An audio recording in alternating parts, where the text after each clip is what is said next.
If I think about shallow talent pools and I think of the recruitment industry, there's no question when I speak to our clients, they often talk about how hard it is to recruit recruiters. What do you think the industry should do to create pathways to generate a greater recruiter talent pool? That's a really good We are very challenged with this at the moment. We are because of the visa changes has squeezed that even further. And the way that the visa process works now, you have to pay someone at a senior consultant level to even get them on a visa, a 457. So it means that junior end of the market, yes, they're Australians in the workforce, but it's candidates short. And often we've pulled from bigger markets, but we don't have access to juniors anymore because there's no value proposition to hire someone on a visa, at a senior consultant salary. It makes it difficult for business. So we're like, well, how can we grow talent in our market, but also grow it from those more junior levels? The trick for us is we're boutique in size, and the majority of our roles will start around the 120 to 150 mark. So we can't necessarily have juniors going straight onto our desks. So we've started to think about how we can create some sort of academy or program where we're training people up or get the rotations happening.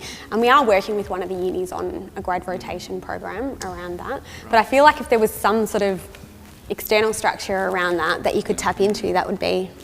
Which is the irony, there actually isn't an academic course that any of the tertiary institutions actually provide the recruitment industry. Right? So we, if you ask anyone, will naturally get into it by accident. It's not like a chosen profession that you get up, when you're 15, 16, 17 year olds and I want to be a recruiter.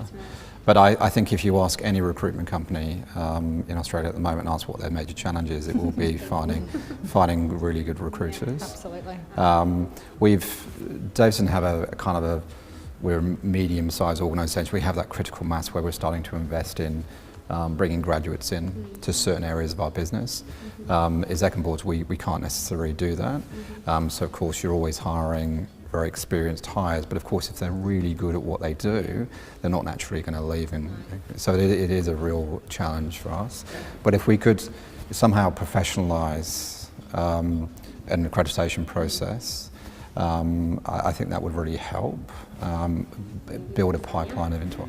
Yeah, you don't want to rely on people falling into the profession. And like you said, 90% of people in recruitment have fallen into it. And it's actually a really rewarding and exciting career. You are dealing with really interesting people. You get to work with a range of organisations. It's such a great learning opportunity. So if there was some way to really start to educate the market on what a great career choice it actually is, it's unfortunately, in some segments it's got a bit of a bad reputation. And I think, I just think the challenge is that we've really looked into this, and it's a certain type of person and behaviour that works well in the business. It's highly, it's up and down, it's stressful, you have to be really resilient, you need to be a salesperson but be advisory, advising your clients at the same time, plus you have to have subject matter knowledge. It's a lot to ask out of one person. So it's like also how do we kind of take on this future of work piece around realising our industry is changing and we're becoming more of these talent planners that you were talking about and advisors, and that kind of raises the bar again. So I feel like we do really need help. I think as a sector, I think we're maturing. And I think it's only now that probably in the last few years, and we'll continue to have that, a really different vocabulary around what is it we really do. We're in a really magical position where we are really kind of facilitating potential. And the executives we place are making a difference every day in this world, and we're really helping on that journey. And I think if we can really articulate that better, particularly at a graduate level, we can start to build that talent pool. I think it will take time, but I think we'll get there. I think you're right, Will.